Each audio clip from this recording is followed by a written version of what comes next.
Hello everybody.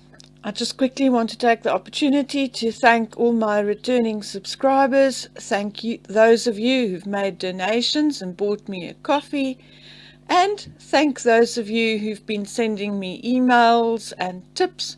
I really appreciate it. Please continue doing so.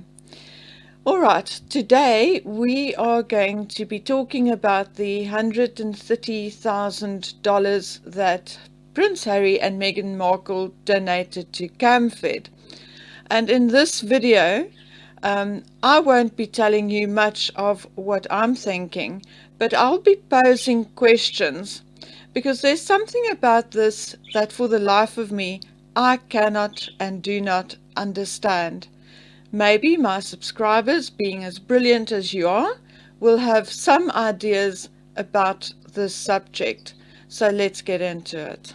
I'm just quickly going to read you the first part of the Mail Online article. Prince Harry and Meghan Markle donate $130,000 to African Girls Education Charity after fans launched fundraiser in honor of both their birthdays. Duke and Duchess of Sussex made a $130,000 donation to education charity. It should be an education charity, never mind. Couple matched donations made by fans in honor of their recent birthdays. Harry and Meghan said there's no better way to celebrate what really matters. Prince Harry celebrated his 36th birthday yesterday privately in Santa Barbara. The Duke and Duchess of Sussex made a $130,000 donation to an African girls' education charity to mark their recent birthdays, it has been revealed. Prince Harry, 36, and Meghan Markle, 39, pledged the money to Camfed, which supports girls' education across the continent, and said there is no better way to celebrate what really matters. The couple made the donation yesterday after fans who call themselves the Sussex Squad launched a fundraising drive in honor of Harry and Meghan's birthdays on September 15th and August the 4th, respectively.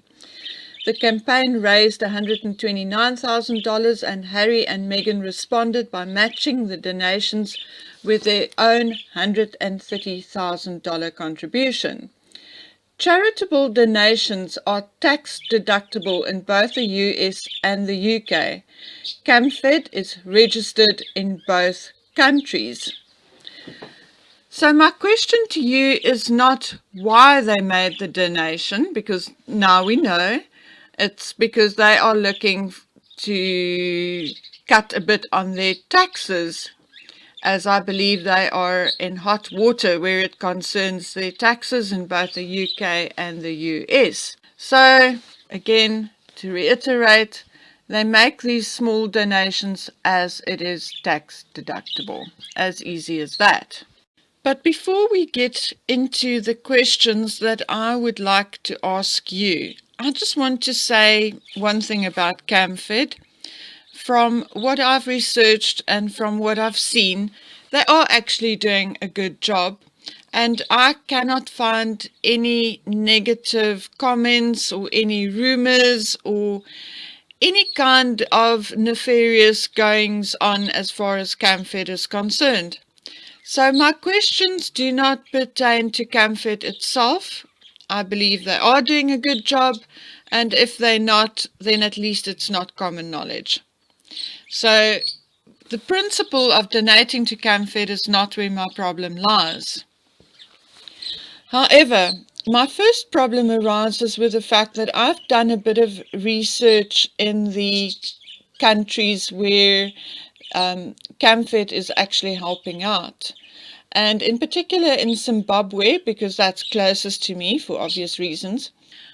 As far as I understand, the Zimbabwean government, since independence, have actually been working on their educational system and have been trying, with the help of foreigners, etc., and organizations like Camfed, to be honest, to eradicate injustices and to try and promote gender equality when it comes to education.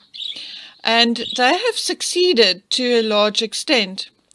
Their problems lie more with the economy, and it is said that where the injustices come in is actually with, or are actually with, the lack of funding for the poorer people, and more so in the rural areas, which is understandable because education obviously costs money at the end of the day. So once again, that is where Camfed comes in, and from what I understand, they're doing a relatively good job. So once again, that's not my complaint, and it doesn't pertain to any questions. I've answered my own question there. A bigger problem in Zimbabwe, where it comes to the education of females, comes in with tradition. A lot of people live in rural areas and they still have a very traditional lifestyle, which means that daughters are sold for cows, etc., etc., and they tend to have babies at a very young age. The Zimbabwean government has, however, now made it possible for girls who had babies to return to school, which they could not do when they were still under British rule. It was not allowed. So things have already changed, and organizations like Camfed did play a role in changing all of this.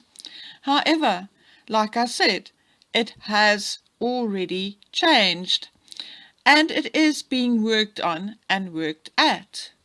And huge inroads have been made into the education of females. However, if we think about a previous video that I have made pertaining to the Cuties movie on Netflix, etc., etc., and if we look at comments that I've received on that short video, it is obvious to me that a lot of people are still in the mindset that men are responsible for the sexual abuse of females, and also that men are responsible for the inequalities that may or may not still exist.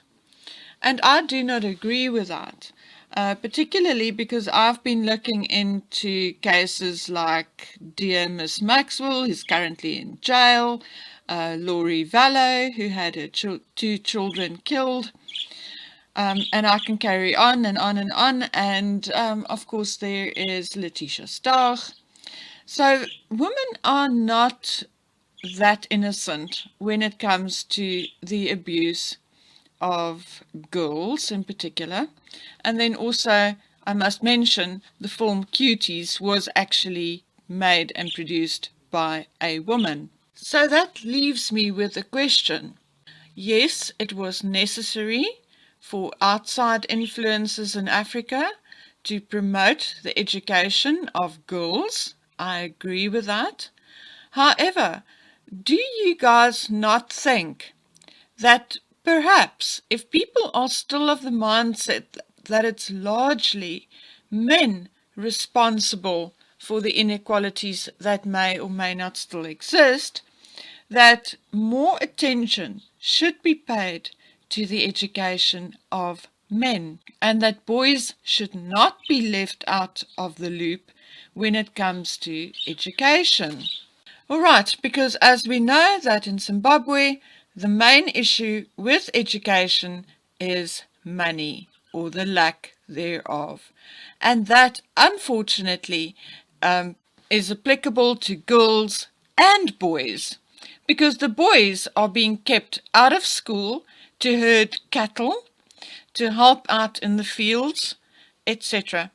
So I think it's time we stop being woke and stop promoting the education of girls in particular. I'm not saying do not promote it, but I'm saying to actually have a look into the education of our boys and men as well, and to share these donations for the education of our men and boys.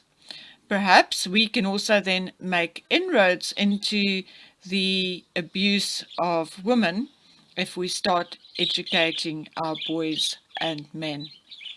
That is just my opinion, and I would like to hear your opinion on this matter. And now we come to the section where I really need your input. You, my subscribers, you brilliant people, please help me out on the following. Even though I'm sitting here in South Africa, I'm aware of the wildfires, coronavirus, and the earthquake in California. I have done some research and I'm looking at some articles, and the one I'm going to concentrate on is one where the heading reads Wildfires, Coronavirus and an Earthquake Collided for California's Terrible Week. Now, I'm not going to read the whole article, but I'm going to read portions from it. A firefighter was killed Thursday in Southern California's El Dorado fire. The blaze sparked this month by a botched gender reveal party, according to San Bernardino National Forest Service. The state has seen more than 3.4 million acres scorched so far this year, killing 26 people and reducing hundreds of homes to ashes. Then the same article goes on. As I said, I'm not going to read the whole article. It goes on to describe the coronavirus issue in California, but I'm moving to the bottom of that section, and it says, but wildfires have become a challenge to health officials. Newsom said access to states' mobile testing sites have been impacted by air quality issues. So these fires are also now impacting the health sector, and also because obviously of smoke inhalation. And then there was the earthquake, I think it was 4.5 on the Richter scale, and although there were no injuries or major damage reported, it still added to the stress of Californians. Now my question to you is the following. We've seen Harry and Meghan doing this before. They make donations, but never to the community surrounding them.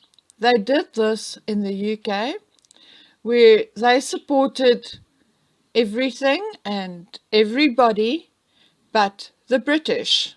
Why? Now, they're now living in California and they're doing the exact same thing. When it comes to their money, I'm not talking about their time, because we all know those are just photo ops. But when it comes to their money, they tend to spend it outside of their immediate environment and even outside of the country they are living in. The country where they are earning money, where people are taking care of their security. And I can carry on like this, but I'll just revert to a rant, which I guess is not necessary right now. And it's not like there aren't organizations they can donate to help with the Californian wildfires. There's the Red Cross Northwest Response Fund, a GoFundMe hub. There's the Direct Relief Effort, the California Fire Foundation, Latino Community Foundation, food banks, Entertainment Industry Foundation, and a couple more. So why do they never support their own community or even the country they're living in? They always tend to go outside of the country and the communities they're living in to donate and make more of an effort. And I do not understand the logic. I do not understand how they are thinking.